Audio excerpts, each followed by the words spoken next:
The Witcher: How an Obscure Fantasy Novel Inspired a Global Phenomenon.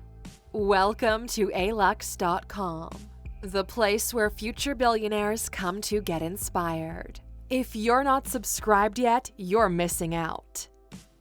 Hey there, Aluxers, welcome back. In today's video, we'll be exploring the world of fantasy fiction, as well as some of its multi-million-dollar spin-offs in video games and TV. Surely you couldn't help but notice all the hype around Netflix's latest show featuring monsters and magic, The Witcher. And if you're a gamer, you'd be familiar with the hugely popular series of video games that go by the same name. But you're a little less likely to have read the books, aren't you? Or might not even know they exist. So in today's video, we've decided to fill in the blanks in this intriguing real-life story behind The Witcher, and how a little-known novel inspired a global phenomenon. How it all started. Hey Luxers, there are no prizes for guessing that this story doesn't take place in a fantasy universe, but in the real world. But it begins in a setting you might find hard to guess. 1980s Poland, during the country's last few years under communist rule. And the main character's name is Andrzej Sapkowski. At the time, a 38-year-old traveling salesman, as well as a huge fan of fantasy fiction.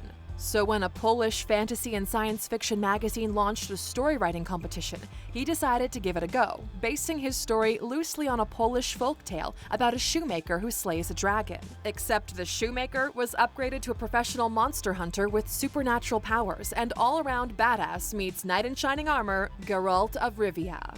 And he removed the dragon from the story, but introduced a detailed medieval fantasy world filled with elves, dwarves, sorcery, and plenty of monsters lurking in the shadows.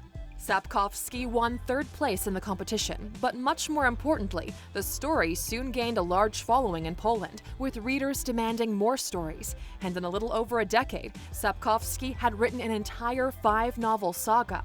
Before long, Polish fans could also enjoy a series of comic books, and even a locally produced movie and TV series, all based on Sapkowski's characters. But with its fan base limited to Poland, this leads us to the question, how did The Witcher reach an international audience? And this is where tech companies and the world of gaming make an entrance. Reaching a global audience.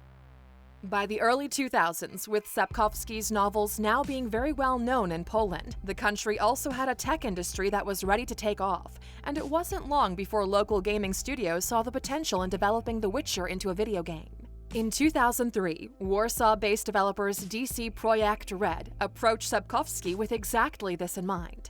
Now, if you'd been on the gaming scene in Poland in 2003, you might have thought the idea had potential, but it's unlikely that you would have predicted just how huge it would become.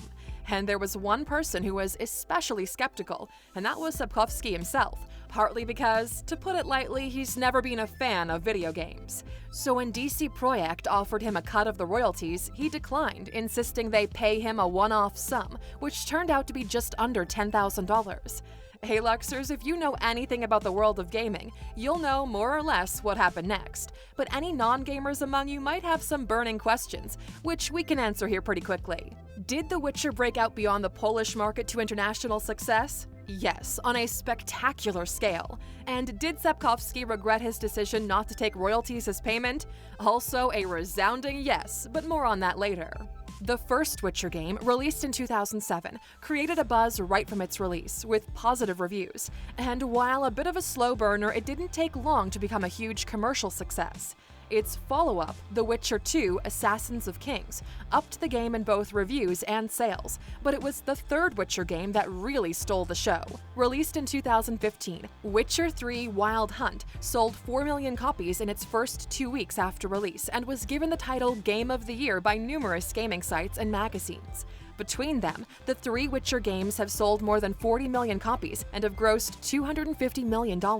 More than half of these sales were for the game-changing Witcher 3, which is considered to be one of the best video games of all time. Not bad for something that started out as an entry in a story writing competition, huh? So, what's special about the Witcher games?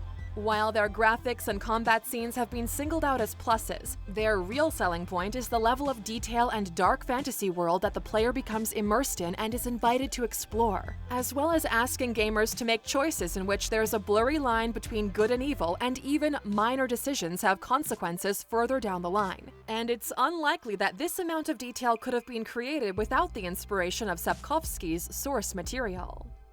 The Witcher after the success of the video games. Bringing The Witcher to a new global audience of gamers has had all kinds of knock-on effects. First of all, the huge audience of the video game allowed publishers to make the books on a scale that wouldn't have been possible before.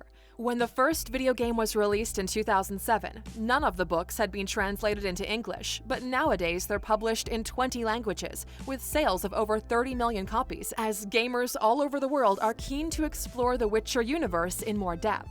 And of course, the Netflix series, beginning on December 20th, is bound to bring The Witcher to an even wider audience, with some touting the series to be the next Game of Thrones. And having Hollywood A-lister and Superman actor Henry Cavill in the lead role of Geralt definitely can't hurt its chances. In fact, Cavill has said he's been a huge Witcher fan for a long time, having played all the games and read all the books. And as he puts it, it's an absolute honor to play Geralt because he lives very close to my heart. And needless to say, we haven't heard the last of the video games, as there is a fourth one in the making, although we'll probably still have to wait a few years for it with no release date announced yet. So, how does the story end for the creator of The Witcher? Well, all things considered, Andrzej Sapkowski hasn't done that badly. The royalties from 30 million book sales have made him a nice pile of cash, and he can add on to this more royalties and consultancy fees from Netflix. Since the series takes its main inspiration from the books, not the video games, the author worked as a consultant in the early stages of writing. And with a second season already announced, he can be sure that these will keep on rolling in for some time to come. But it does go without saying that the book sales and Netflix series owe themselves entirely to the success of the video games, which introduced The Witcher to the world.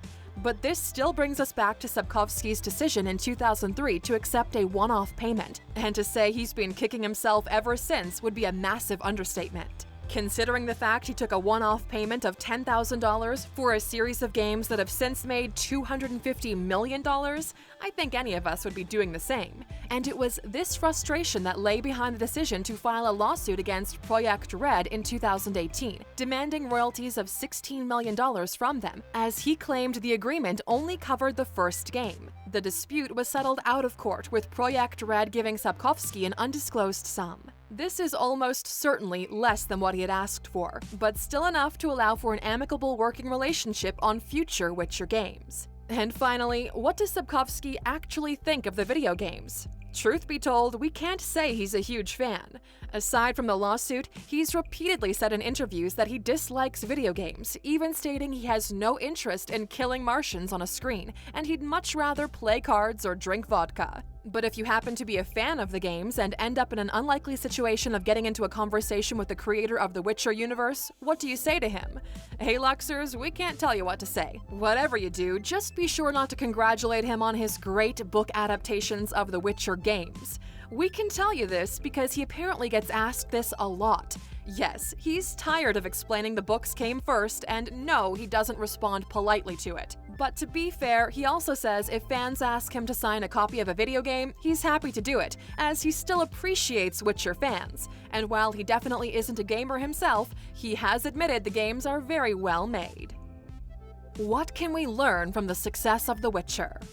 The tale of how The Witcher went from a story and a competition to a globally known phenomenon with a video game and TV spin-off can tell us a few things. Firstly, whatever ideas you have, be open to suggestions for them to be adapted, just as Sapkowski agreed to have his books made into video games. Even if the ideas aren't that appealing to you personally, there could be a huge market waiting for them. And secondly, think long and hard before you sign away your rights to those royalties. And finally, The Witcher reminds us just how much we're all drawn to fantasy, whether it comes in the format of a TV series, a video game, or in print.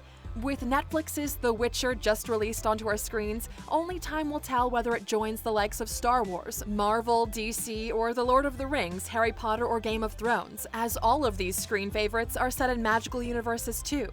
But the success of these franchises and huge fan bases of The Witcher games and books are a reminder that every now and then we all need to escape just for a while into a fantasy world. Question. Now, Aluxers, we're curious. With The Witcher Season 1 just out, which Witcher makes the biggest impression on you? The Witcher of the video games, Henry Cavill's portrayal of Geralt, or maybe even The Witcher of the books? Let us know in the comments. And of course, for sticking with us this long, here's the bonus you're waiting for. Given the worldwide success of The Witcher, it shouldn't be surprising that in its native Poland, The Witcher is a huge source of pride. As well as the stories and video games being homegrown products, The Witcher even takes its inspiration from Polish folklore. And when Barack Obama made an official visit to Poland in 2011, Polish Prime Minister at the time, Donald Tusk, gifted the American president with a copy of The Witcher 2: Assassins of Kings game. While he admitted he wasn't much of a gamer, Obama did praise The Witcher games as a great example of Poland's place in the new global economy, and a tribute to the talents and work ethic of the Polish people. Thank you for spending some time with us, Aluxers. Make sure to like and subscribe so you never miss another video. We also handpicked these videos, which we recommend you watch next. You can talk to us on all social medias or ask a question on our website, Alux.com. Thank you for being an Aluxer, and we'll see you back tomorrow.